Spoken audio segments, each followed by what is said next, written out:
In our previous lecture, we learned the derivation of magnetic field at a point due to long straight conductor, and then we got the expression as B is equals to I nu naught divided by 2 pi r. So today in this class, we are going to learn one more derivation, that is magnetic field at a point along the axis of a circular current carrying conductor. So this is for the straight conductor, straight long conductor. So now we'll look forward for the circular coil which has got current within it. So for that, let us start. So magnetic field at a point along the axis of a circular coil carrying current.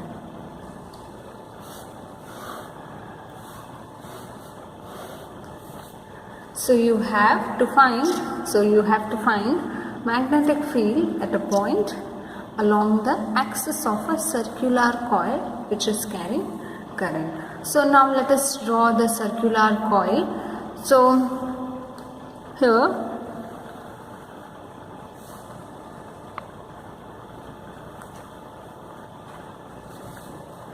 here you have the circular coil.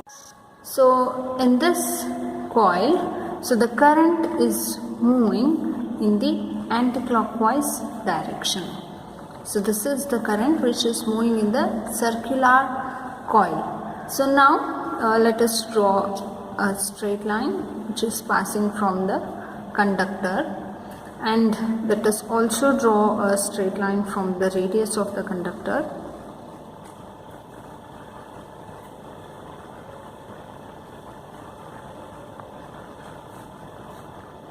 So let this point be P, and the point of intersection of these two lines be O.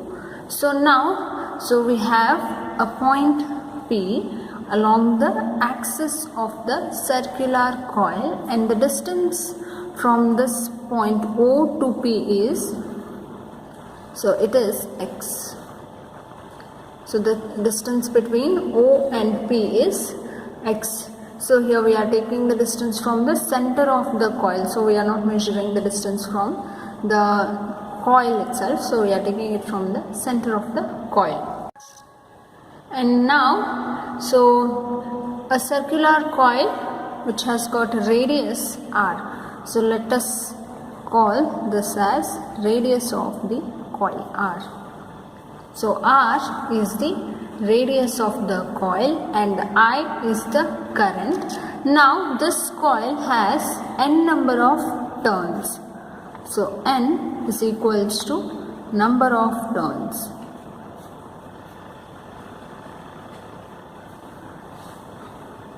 So this coil has got n number of turns. So here now you have to consider a small element A and A prime in the coil, and you have to name it as delta L and delta L, and from those points or from those small elements you have to find magnetic field at point P. So let us take the magnetic field at a point P due to current element dl. So here you have dl. Let us call this as A, and you have A prime here which is also dl.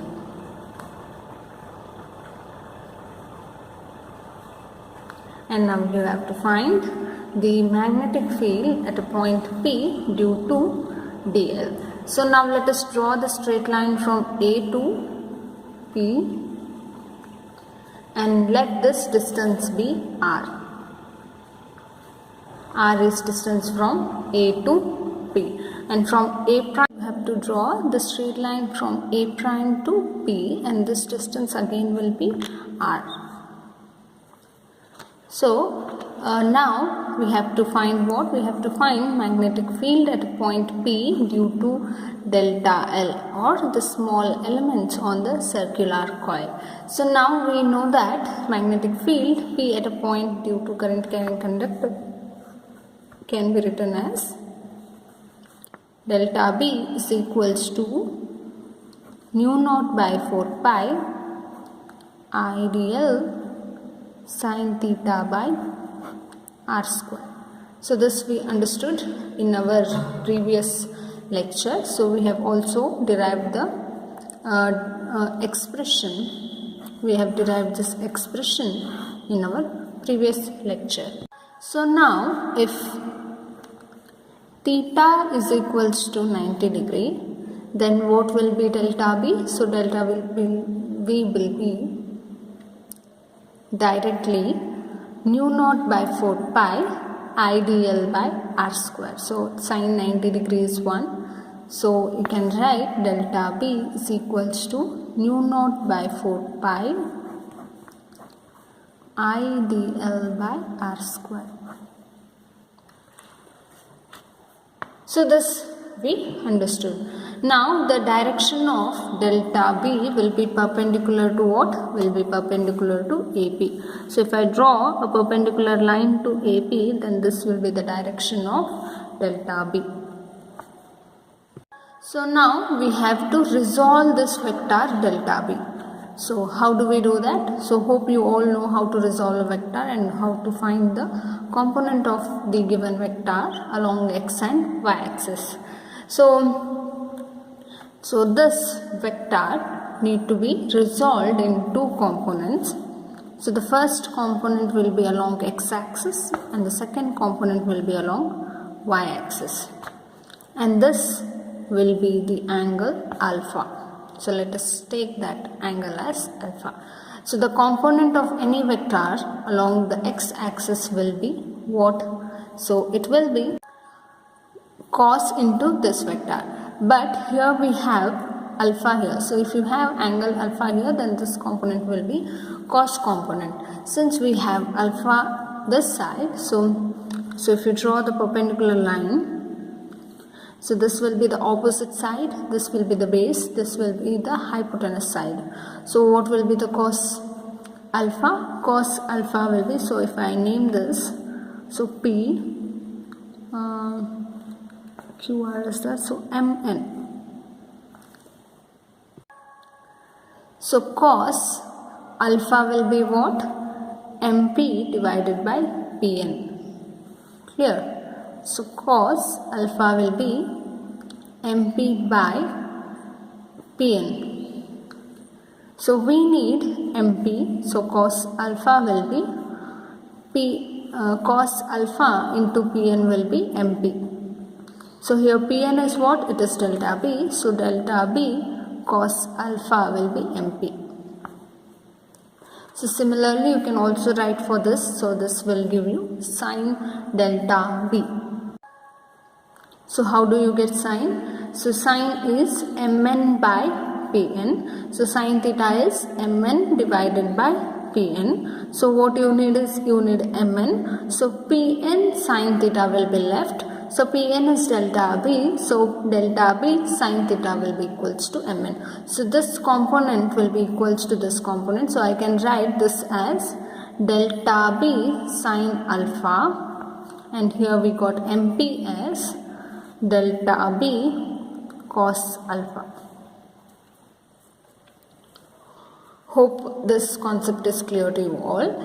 Next, you should also write the same thing for this element, which is delta L. So for this element also the magnetic field will be perpendicular to A prime P, and for this vector delta B vector you will again have two components. One will be along x-axis and another will be along minus y-axis. So if this is y, then this will be y prime. So again, so this the component of this vector along x-axis will be again delta b sine alpha, and the component of this vector along minus y-axis will be delta b cos alpha. So now if you observe, so this component and this component will get cancelled because these two vectors are having equal magnitude, but these two are in opposite directions. So these two vectors will get cancelled, and this vector here, which is that delta b sine alpha, will get added to delta b sine alpha. So finally you have 2 delta b sine alpha magnetic field at a point P. So if I write that, so what we have done, so we have resolved the vector delta b into its two components, and then we understood which are the components that retains and which are the components that gets cancelled. And now we have the 2 delta b sine alpha.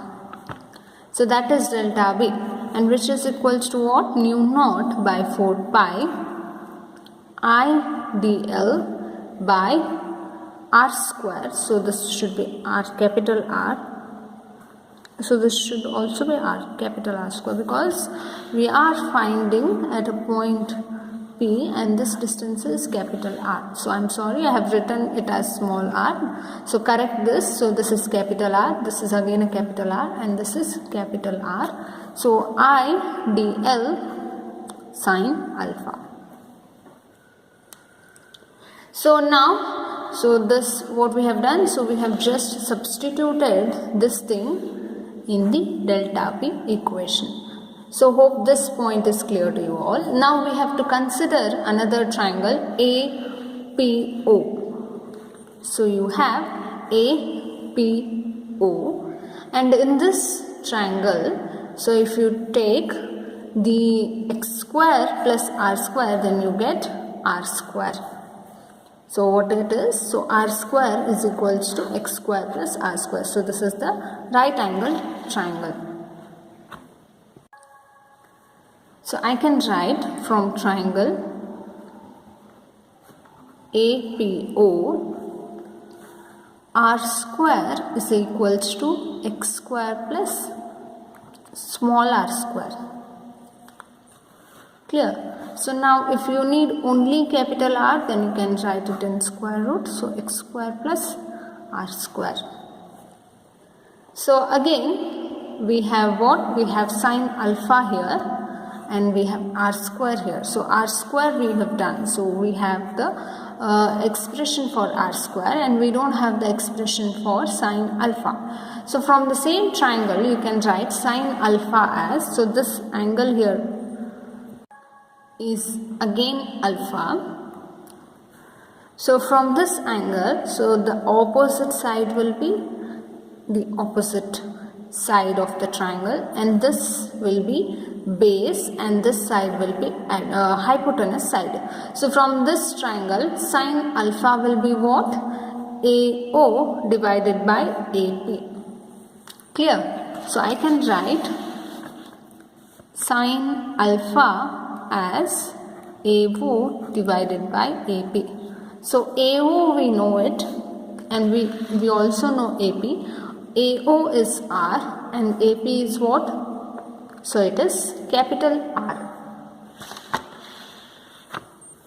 So R divided by R. And now we know what is the value of R. So R is square root of x square plus R square. So substitute that also. R divided by root over x square plus R square. So you have the sine alpha value, you have r square value. So substitute these two equations here. So in this expression. So let us do that.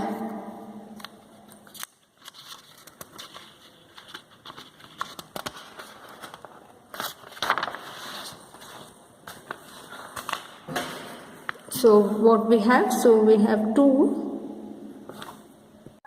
delta B into sine alpha is equals to 2 nu naught by 4 pi I delta L by R square sine alpha. So we have the value of R and sine alpha. So substitute that. So 2 into nu naught by 4 pi into I into delta L divided by R square is what? R square is, so root over x square plus R square. So no, it is just x square plus R square. R is root over x square plus R square, and here we have R square, so it is x square plus R square. Sine alpha is what? It is R divided by root over x square plus R square. So there is no root here, I am sorry. So the value of R square is x square plus R square. Now, so we can write this in terms of the value nu naught by 4 pi I delta L divided by x square plus R square 3 by 2 into R. So here you have 1 power 1 and here you have half. So power of x square plus R square is half here. So here it is 1. So 1 plus half is 3 by 2. So multiplied by R. So hope till here you all have understood the derivation. Next we have to find the total field at P due to entire circular coil. So what we have done here is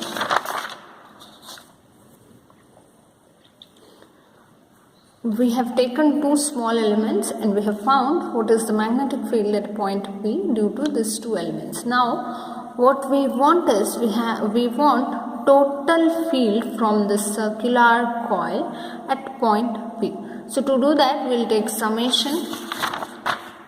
So summation of delta B will be equals to summation 2 into nu naught by 4 pi into IR delta L divided by R square plus x square 3 by 2. So why we are taking summation? Because we have to find what is the magnetic field from the every small element of the coil which is carrying a current. Clear? So summation of delta B will give you B. So B is equals to 2 into nu naught by 4 pi into I R divided by R square plus x square whole power 3 by 2 into summation over delta L. So now what we have to do is, so summation over delta L is given. So if you sum all the small elements on the coil, then what will you get? So you will get the overall coil. So now if you want what is this value, then you can directly take the circumference. So circumference will be 2 pi r. So now if we consider only half of the turn n, then we can take it as pi r. So full will be 2 pi r. So we are considering half, so it will be just pi r. So delta L, summation of delta L will be pi r. Since we have n number of turns, we can also write it as pi r n. So substitute this here. So B will be equals to 2 into nu naught by 4 pi IR divided by R square plus X square whole power 3 by 2 into pi Rn. So now you have R here, so it will be R square. So B is equals to 2. So this pi will get cancelled,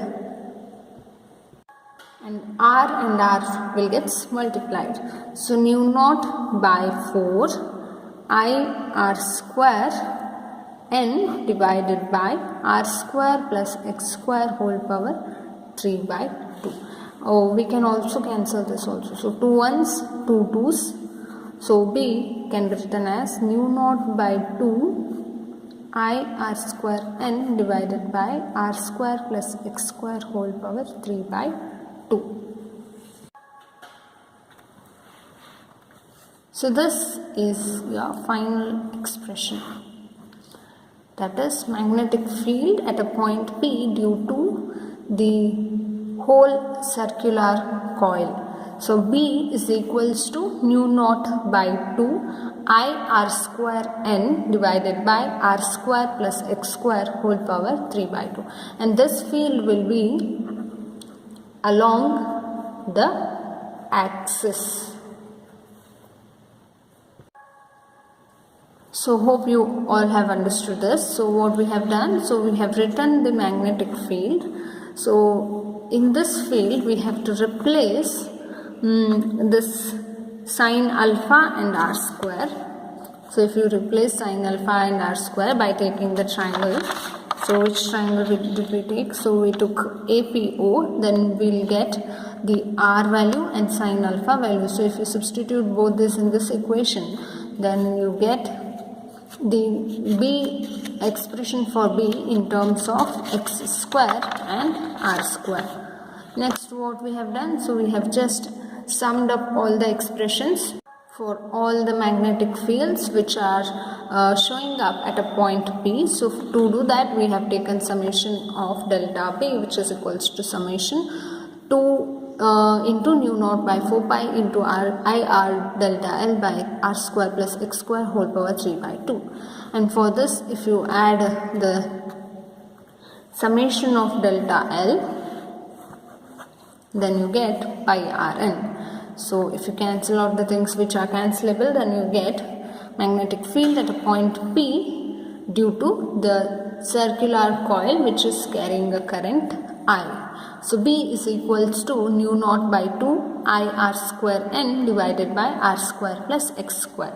So now if X is equals to 0, if X is equals to 0, so what is X? So if you see here, so if this distance between coil and P is 0, then what will happen to the magnetic field?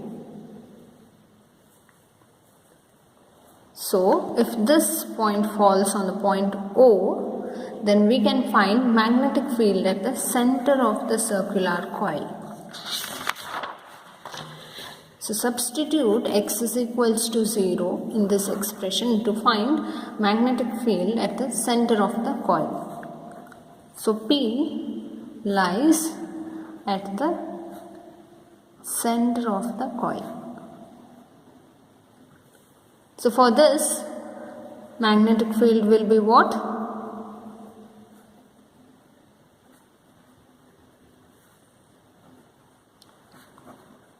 Magnetic field at the center of the circular coil.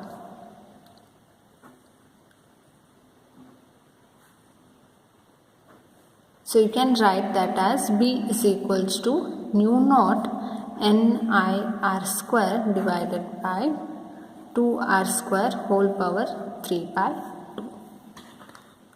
So here you have substituted 0. So 0 plus R square will be R square. So R square power 3 by 2 is there. So 3 to 6. So 6 by 2 will give you 3. So B will be equals to nu naught NI R square divided by 2 into R cube.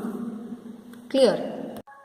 Now if you cancel R square and R square in the denominator, then you get nu naught Ni divided by 2R. So this is the final expression. So B is equals to nu naught I by 2R. So this is the magnetic field at the center of the coil. So if you make x as 0, so if this distance is made 0, then you will have point P at the center of the circular coil, and now you are finding the magnetic field at this point. How we are doing? So we are making this distance as 0. So by doing this distance as 0, so you are preferably finding the magnetic field at the center of the circular coil. So that came around B is equals to nu naught Ni by 2R. So this is the derivation for magnetic field at a point along the axis of the circular coil which is carrying a current. So in our next lecture, so we will be discussing about Helmholtz galvanometer, so that is double coil tangent galvanometer. So hope this 3 derivations, so 2 derivations I have discussed in the previous lecture and the 1 derivation I have discussed in this lecture. So hope all these derivations are clear to you all. So if you have any doubts, then you can ask me. So in our next class, what are we doing? So we will be discussing the Helmholtz galvanometer.